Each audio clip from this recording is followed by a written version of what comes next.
ക്രിക്കറ്റിൽ ഒരുപാട് ബഹളം വെച്ച എല്ലാവരുടെയും ശ്രദ്ധ പിടിച്ചുപറ്റിയ ഒരു അഗ്രസീവ് കളിക്കാരനായിരുന്നു ശ്രീശാന്ത്. പക്ഷെ അദ്ദേഹത്തിന്റെ ജീവിതത്തിൽ വലിയൊരു തിരിച്ചടി നേരിട്ടു.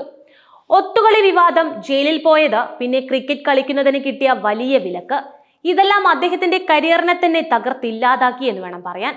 എന്നാൽ ഈ വലിയ വീഴ്ചയിൽ നിന്നും കളിക്കളത്തിലേക്ക് തിരിച്ചു വരാൻ അദ്ദേഹം നടത്തിയ ശ്രമം ശരിക്കും അത്ഭുതപ്പെടുത്തുന്നതാണ്. ഈ കഥയെ ഇപ്പോൾ ഇന്ത്യൻ ടീമിൽ ഒരു സ്ഥിരം സ്ഥാനം കിട്ടാൻ പാടുപെടുന്ന സഞ്ജു സാംസന്റെ അവസ്ഥയുമായി താരതമ്യം ചെയ്താൽ ഇന്ത്യൻ ക്രിക്കറ്റിൽ ചില കാര്യങ്ങൾ എത്രമാത്രം പ്രവചിക്കാൻ പറ്റാത്തതാണെന്ന് നമുക്ക് മനസ്സിലാവും.